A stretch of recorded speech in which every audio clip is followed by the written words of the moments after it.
印太地区足够大，容得下2个大国。美国这句话是否暗示着他们要承认中国的崛起无法阻挡，要面对现实了呢？各位网友，大家好，我是刘小飞。如果说美国印太政策主管坎贝尔在7月6号亚洲协会上的这个发言说那个不支持台独这个言论并不算很有新意，那么他在发言里边的另一句话就可能是很耐人寻味了。和前一段时间那个美国主要调子一样坎贝尔发言里边有很多对中国并不友善的声音，比如说他认为北京应该意识到美国和国际社会对其打压香港的反应。他们说，如果北京对台北有同样的作为，那么结果将是灾难性的，这对中国大陆已经是个威胁性的态度了。而且批评中国近来是越来越强硬，包括对待澳大利亚的态度，美国人非常不满意。其实他没有想一想，美国人对澳大利亚是什么态度，不就是抢了澳大利亚在中国市场的份额吗？但是呢，让他关注的一件事情就是他说了一些跟以前态度不太一样的话。坎贝尔说了，中美呢是可以共存的，但是呢挑战也巨大。他自己相信美国和中国可以和平共存，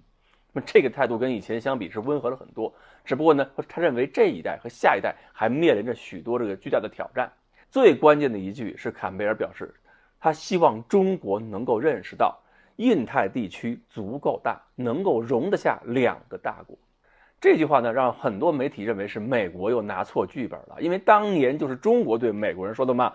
太平洋足够大，容得下中美2国。而这个表态呢，本来的意思就是强调2国的利益呢是可以共存的，可以有很多去分享利益的办法，根本没有必要造成2国针锋相对的态势。但这个善意呢，其实还引起了美国人一个很大的不满，因为美国人传统认为什么叫做可以共存，他们一直认为太平洋就是美国的，根本不愿意分享任何权利。所以你讲太平洋足够大，可以容得下中美2国，美国人就觉得了，你想挤进来挤我们的地盘了。而美国人历史上是根本不会允许任何人挑战他们在亚洲的这种绝对优势。那么就在前面的一片强势言论中呢，突然冒出坎贝尔这么一句来，就是美国反过来对中国说亚太足够大，容得下2个大国，显然是在承认一家独大的局面已经基本撑不住了，2强并立将会是一个常态。当然了，美国不能公开讲中国以前的说法是有道理的，为了自己的面子，他也把中国的观点拿过来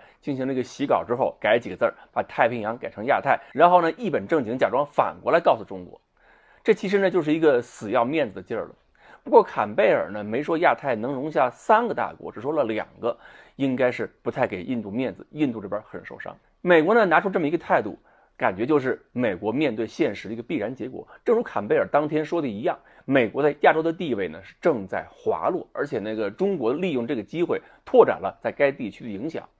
而美国人呢要维持亚洲的地位，就必须要在多个领域进行大量投资。而大家都很清楚美国的经济状况是什么，现在美国那个几万亿美元的投资项目，国内投资项目经过反复的交锋之后，最后砍下来只剩1万亿美元。而在美国的可用开支里边呢，就是除了交纳各种各样的费用这种各种开支以外，真正能够机动使用的也就是2000亿美元，哪来那么多钱去做大规模投资？所以这点来讲，这种滑坡可能美国还真止不住。而且呢，美国也很希望在10月份的 G20 峰会上，中美2国的领导人呢可以面对面有一些互动，希望中国能够帮助美国从这种经济的困境中解脱出来。所以呢，为了能够推动这种互动，美国也必须放出一些缓和中美之间气氛的言论。不管美国怎么说吧，到底是客观认识到了一些具体问题，认为这个问题美国自己解决不了呢，还是仅仅是为了中美领导会晤进行一个铺垫呢？至少说明一点，从原来讲容不下到现在说容得下，已经是中国往前走的一步，站稳了脚跟，而美国向后退了一步。美国放低姿态，寻找新的平衡，和中国相处已经没有别的选择。好，关于坎贝尔的发言呢，我们今天就说到这里，欢迎大家继续关注我们的言论，我们下期再说。